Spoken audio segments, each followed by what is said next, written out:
As humanity, we are incredibly diverse, but at the same time, we also have common aspirations, shared dreams, and that we also face global challenges that require more than ever our collective talent, creativity, and strength.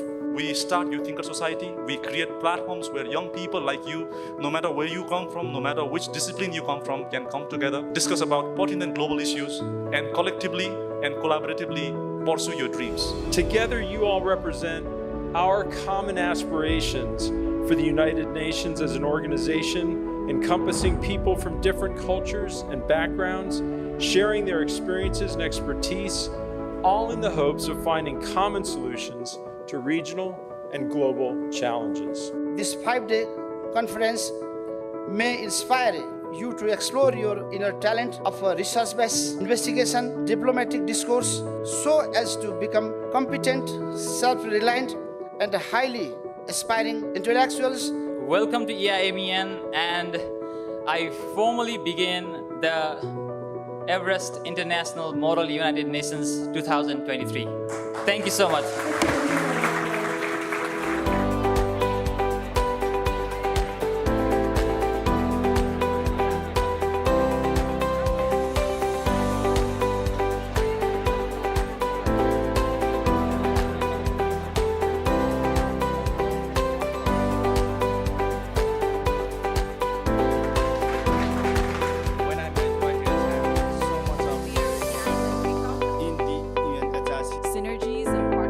Actually, I was very anxious and worried yesterday, but because I didn't know anything and I was new here. But today it's more like I am welcomed and I am speaking out what I want to and participating more actively. That makes me more excited, and I think I'm loving it.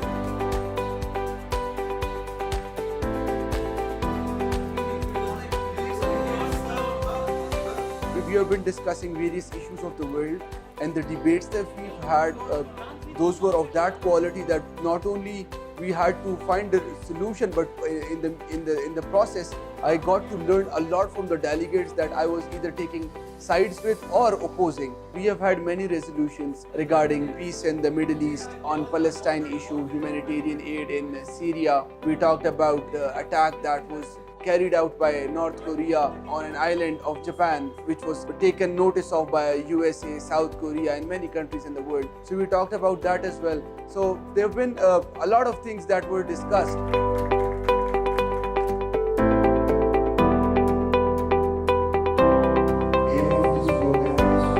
I represented ECOFIN committee of the EIMUN, and I had great experience with them. I represented Commonwealth of Australia, and we mainly discussed agenda of structural employment due to the automation. So that is the main agenda, main resolution we passed. Personally, I had taken lot of experience, lot of knowledge from them. I had to know about international law. I had to know about represented country, Commonwealth of Australia's law also, because I have to do research. Also, I had to know what are the procedures this kind of committee will conduct in United Nations. So I had a great learning experience, and thanks for this opportunity. Pollution. How are we transitioning with the support of our international partners? I was part of the United Nations Environment Program. We were tackling two issues. One health for sustainable development. The one was monitoring of air quality. The dais was phenomenal. The debate was exceptional. The people were very well researched. You really needed to get into the nitty-gritty research point of it to add value to the conversation, and everybody showed up from the first day to the last. The most interesting aspect of it was the research sessions. So we would do the formal sessions all day. At night, we would do more sessions informally to work on diplomacy. And I think that was the key ingredient which I found very unique to this conference, from which I benefited a lot from.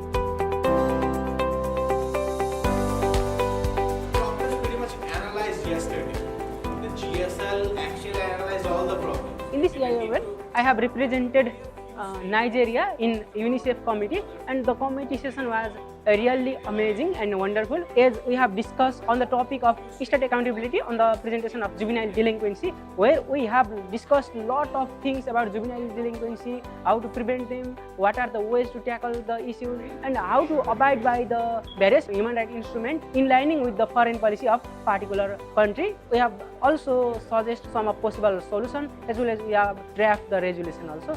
Actually, we did what UN has been discussing for the prevention of juvenile delinquency.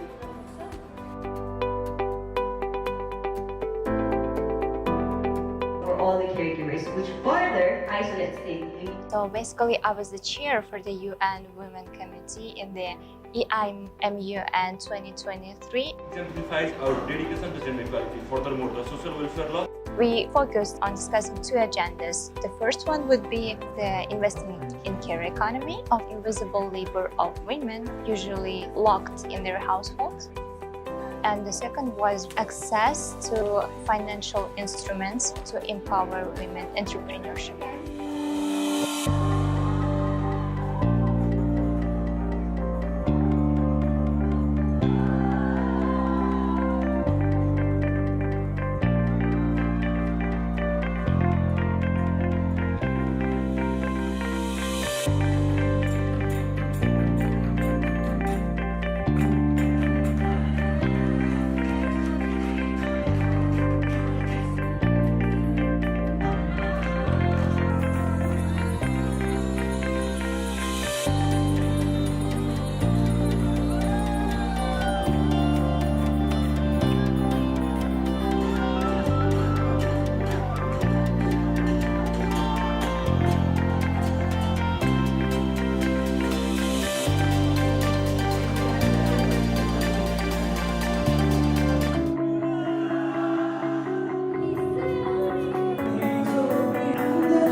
Let us carry the spirit of this conference within us. Let the memories of this extraordinary journey energize our determination to make a positive impact in our communities and beyond. I see the face.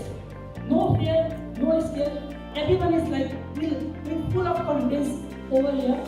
After the countries, We have our plan to reach out every province of Nepal, making Model UN a platform for the students, for the young leaders in remote regions, so that they get some opportunities to work for the better future of Nepal. With this, on behalf of EIMUN Secretariat, I announce the official closing of EIMUN 2023. Close! I don't have enough words to describe how honored and grateful I felt to be here. I really recommend to other youth, and especially for Japanese young people. You will have a great session, from academic learning to social fun to networking. It's the absolute best. Being in this environment amongst such diverse delegates, those cultural differences influence their way of working, their way of debating. If you're planning to attend, go ahead. It's really not that difficult to be here. You just need to do a bit of preparation. So I would strongly recommend to them, and I guess they should experience it very early at their age, like in college, undergraduate. And especially an EIMUN of this level is something you can use every day in every aspect of your life and your career. Conferences like this gives us the opportunity, especially young people. The leaders, the politicians may go ahead and meet in fancy conferences in New York and Geneva, but young people don't. This gives us the opportunity to listen to what a Bangladeshi has to say, a Sri Lankan has to say, a Bhutanese has to say, a Nepalese has to say. I think that's the key element of it, which I will take back and highly recommend my rest of the colleagues to apply and come.